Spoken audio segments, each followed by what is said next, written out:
Now we're going to get that from our expert, Trey Scott, who joins us on the line. Trey, the way we do things around here, we're always looking for a winner and a loser. Who was your biggest winner from Week 4 in the college football world?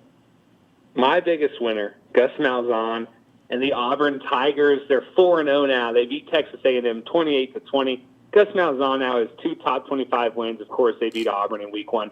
If we hear anything else about Gus Malzahn on the hot seat, that'd be absurd, Kevin. No one else in college football has a better 4-0 start than Auburn, and they beat Texas A&M, an SEC West rival, and that means Auburn, at no worst, should be the third best team in the SEC West. That's pretty good considering how great that division is right now with LSU and Alabama looking elite. And so Auburn, by that virtue, they have Gus Malzahn. He's proven he can beat Nick Saban. Nobody else in the SEC can say that. He had a great game plan against Texas A&M. I think Gus Malzahn is riding super high, and I think Auburn kind of looks like a legitimate college football playoff threat right now.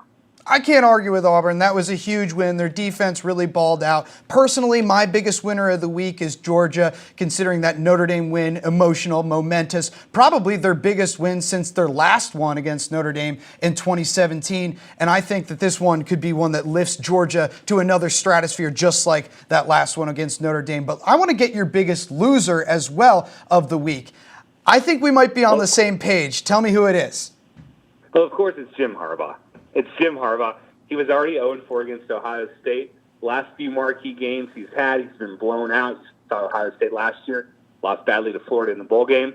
They were down 35-0 to Wisconsin. Of course, it's 35-14. Doesn't look quite as bad, but Michigan's season is, I think, already over.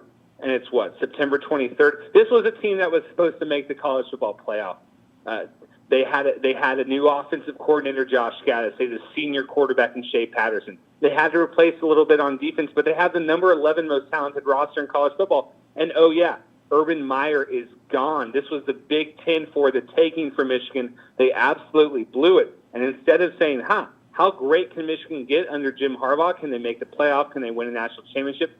Now we're starting to look at an exit. Now we're starting to look at his $15 million buyout. Goes down to 10 next season. Now we're starting to wonder what he's going to possibly do at offense. It's gotten only worse since last year. Jim Harbaugh, if you're a Michigan fan, you're feeling pretty miserable about his chances of ever bringing you back to the promised land. Yeah, that was an absolutely soul-crushing loss to Wisconsin, in my opinion, and one that I think will be a turning point in the Jim Harbaugh era. I think perspectives and expectations will forever be different in Ann Arbor, or at least as long as Harbaugh is the head coach there. Trey, did you have any other takeaways from Week 4? Yeah, I guess I'm going to flame Michigan fans here, but are we sure Ohio State isn't the best team in college football? I know the Buckeyes are only ranked 5, but that's because its preseason polls kind of affect how people rank teams as the season wears on. And we'll learn more about Ohio State on Saturday at Nebraska. College game day is going to be there. But, man, they were 5-0 down to Miami, Ohio. They ended up winning 76-5. You saw what they did a few weeks ago to Cincinnati, 42-0. They were only 16-point favorites.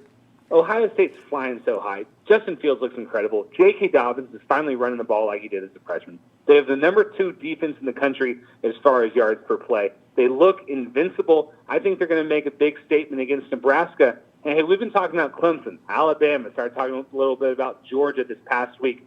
Ohio State is every bit as good as those programs. I think it's time to give them a little bit more credit.